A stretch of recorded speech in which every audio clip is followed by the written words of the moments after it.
सर्व ताई आणि दादांना श्री स्वामी समर्थ. तुम्हा सर्वांचं माझं देवघरी आपल्या चॅनलमध्ये स्वामीमय स्वागत आहे. आज नवरात्रीची 7वी माळ आणि उद्या दुर्गा अष्टमी. उद्याची महादुर्गा अष्टमी आहे, कारण ही नवरात्रातली दुर्गा अष्टमी आहे. दुर्गाष्टमी प्रत्येक महिन्याला येत असते, पण ही नवरात्रीमधली दुर्गाष्टमी असल्यामुळे हिला विशेष असं महत्त्व आहे.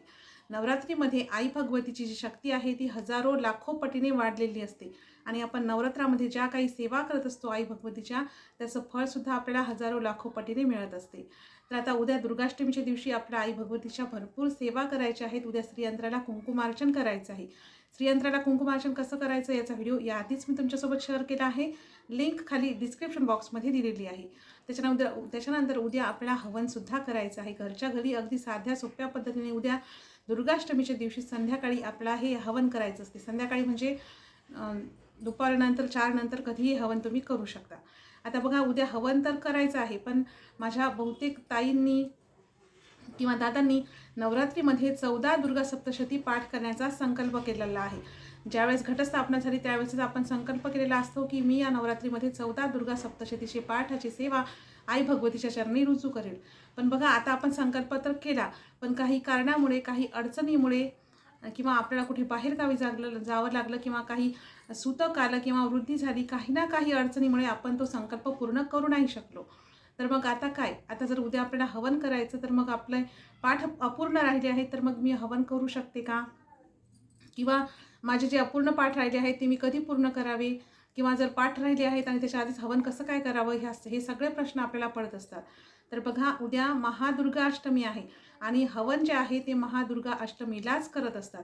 त्यामुळे जर तुमचे पाठ जरी अपूर्ण राहिले असतील, तुम्ही जरी 14 पाठाचा संकल्प केला असेल, काही कारणामुळे ते पाठ पूर्ण नाही होऊ शकले, काहीच हरकत नाही. अजिबात मनामध्ये भीती बाळगू नका की आता काही होईल का, आई माझ्यावर रागवेल का, आईचा कोप होईल का, तसं काहीच होत नाही. बघा, आई भगवती आपली आई आहे, ती पूर्ण जगाची आई आहे, ती जगतजननी आहे, ती अत्यंत कृपाळू आणि अत्यंत प्रेमळ आणि मातृहृदयी आहे. ती तिच्या बाळांनी तिच्यासाठी केलेली जी सेवा आहे ती तिला दिसत आहे. तिच्यासाठी जी तळमळ आपल्या मनामध्ये आहे सेवेविषयीची, ती सुद्धा तिला दिसत आहे. तर आपले पाठ पूर्ण नाही झाले तर ती काही आपल्यावर रागवणार नाही किंवा तिचा कोपही आपल्यावर होणार नाही.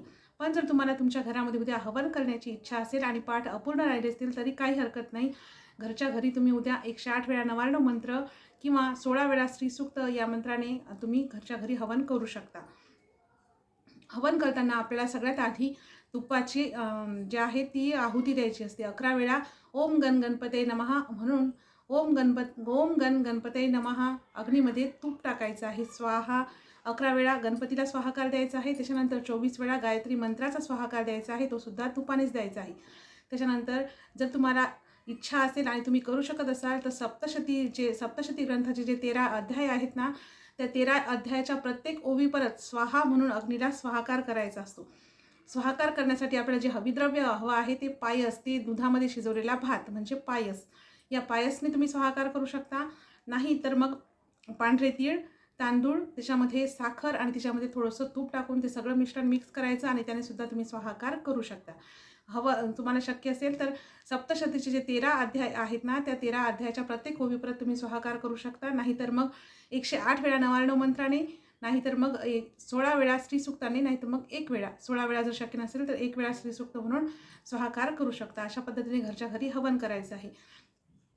हवन ही आई भगवतीची अतिशय प्रभावी अशी सेवा आहे आणि ही सेवा आपण आपल्या घरामध्ये जर या नवरात्रीतल्या महादुर्गाष्टमीला जर केली तर आपल्या घरातलं सगळी नकारात्मकता, सगळी अशुभ शक्ती, घरामधले जी काही वाईट विचार आहेत किंवा वाईट शक्ती आहे किंवा अशुभ शक्ती आपल्या घरामध्ये वास करत असेल, घरामध्ये कर्मविनाश होत असेल, तर या सगळ्या गोष्टीचा नाश होतो आणि आपल्या घरातलं वातावरण अत्यंत पवित्र आणि प्रसन्न होत असते.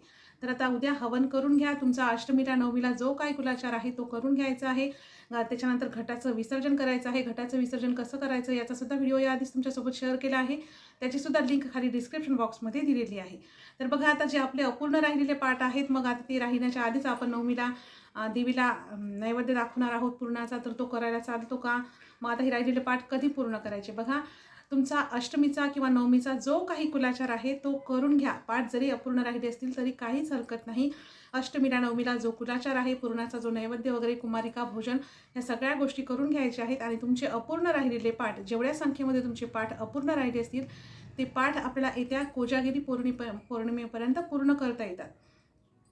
दसरा झाल्यानंतर म्हणजे आपली विजयादशमी झाल्यानंतर 5 दिवसांनी कोजागिरी पौर्णिमा येत असते. तर तुम्हाला नवमीनंतर 6 दिवसाचा वेळ आहे आणि या वेळामध्ये तुम्ही तुमचे अपूर्ण राहिलेले पाठ पूर्ण करू शकता. अजिबात घाबरायचं काहीच कारण नाही. त्याला काहीही होत नाही. आई भगवतीचा तुमच्यावर रागही नाही आणि आई भगवती तुमच्यावर कोपत सुद्धा नाही. आपण जी काही सेवा करत असतो ती आई भगवतीच्यासाठीच करत असतो आणि तिला आपल्या लेकराची तळमळ दिसत असते, म्हणून ती आपल्यावर अजिबात रागवणार नाही. तुमचे राहिलेले पाठ पूर्ण करून घ्या. ज्या पाठाचं फळ नवरात्रीमध्ये मिळत असते तसंच फळ तुम्हाला पुढे हे पाठ केल्यावर सुद्धा मिळणारच आहे. तर अशा पद्धतीने जर राहिलेले पाठ असतील तर पूर्ण करून घ्या. अजिबातही घाबरू नका. आणि ही माहिती निदान व्हिडिओ शेअर नसेल करायचा तर निदान तोडी ज्यांचे पाठ राहिले आहेत त्यांना तोंडी तरी सांगा, की जेणेकरून त्यांचीसुद्धा तारांबळ उडणार नाही, त्यांच्या मनामध्ये सुद्धा रुखरुख राहणार नाही. तर झालेली सेवा श्री स्वामी समर्थ महाराज आणि आई भगवतीच्या चरणी रुजू करते आणि आजचा व्हिडिओ इथेच थांबवते. चला तर मग भेटूया पुन्हा एका नवीन व्हिडिओसोबत. तोपर्यंत तुम्हा सर्वांना श्री स्वामी समर्थ.